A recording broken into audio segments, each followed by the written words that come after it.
welcome back. नमस्कार सबैलाई फेरि स्वागत छ.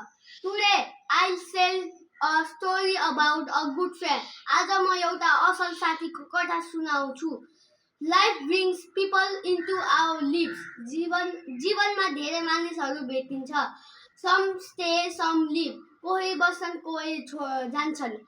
A true friend understands and support us.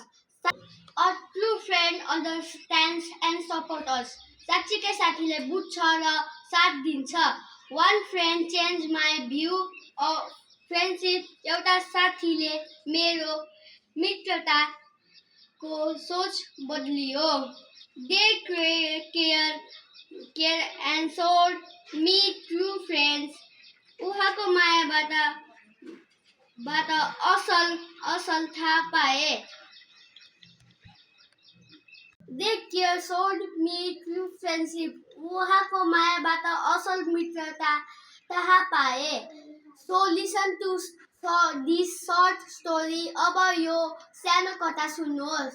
A story I'll never forget. यो एक यस्तो कथा जुन म कहिले भुल्दैन. Good friend mean. Do you have a good friend?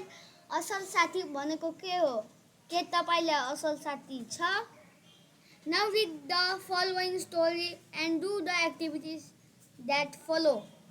अब तलको कथा पढ्नुहोस् र त्यसपछि गतिविधिहरू गर्नुहोस्. A fox and a tortoise were friends. एउटा स्याल र कछुवा साथी थिए. The tortoise lived in a pond. एउटा कछुवा पोखरीमा बस्थ्यो. Fox lived in the forest nearby. स्याल नजिकैको जङ्गलमा बस्थ्यो. Every day the tortoise came out of the pond.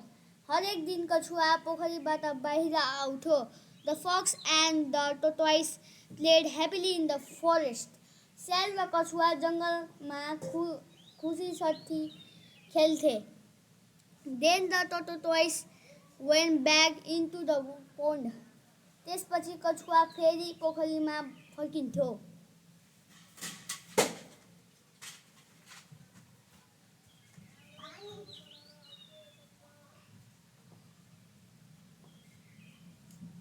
One day, a leopard saw them in the forest. एक दिन एउटा चितुवाले तिनीहरूलाई जङ्गलमा देखे. He was hungry. चितुवा भोकाएको थियो. He was looking for an animal to eat. ऊ खानको लागि जनावर खोजिरहेको थियो. The two friends saw a leopard. दुई साथीहरूले चितुवालाई देखे. They were afraid. उनीहरू डराए. They tried to run away. भाग्न खोजे.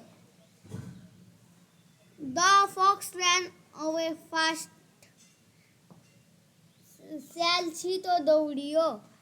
But the tortoise could not run fast. तर कछुवा छिटो दौडिन सकेन. So the leopard caught him. चितुवाले उलाई समाते. The leopard tried to eat the tortoise. चितुवाले कछुवालाई खान खोज्यो. He bit the tortoise, but the tortoise had a hard shell. The leopard could not bite through the hard shell.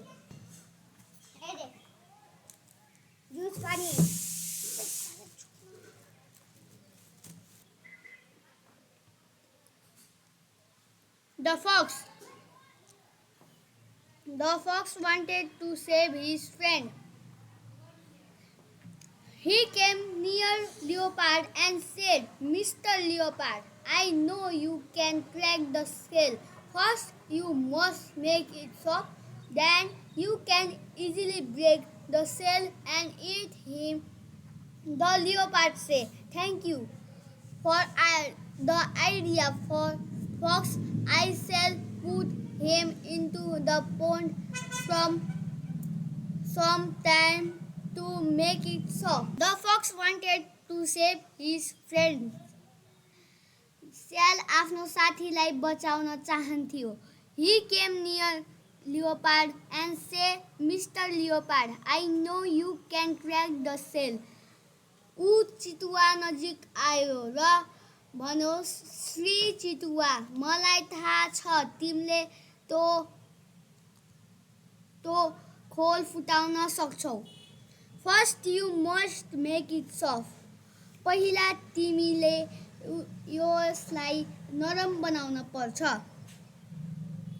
Then you can easily break the shell. त्यसपछि तिमीले सजिलै खोल फुटाएर खान सक्छौ.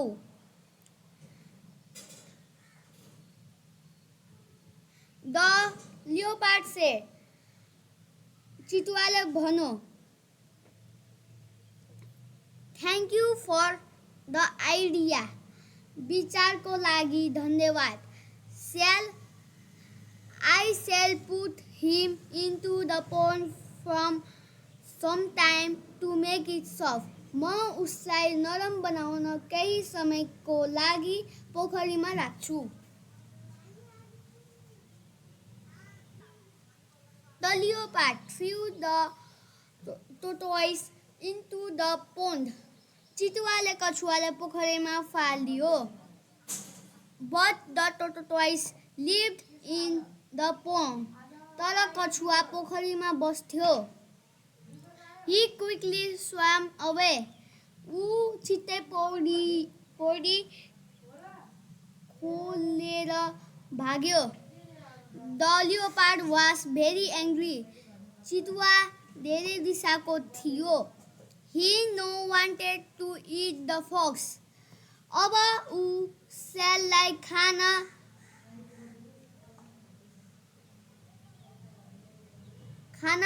चाहन्थ्यो. But the fox had run away. तर स्याल भागिसकेको थियो. The leopard could not find him. चितुवाले उसलाई भेटाउन सकेन.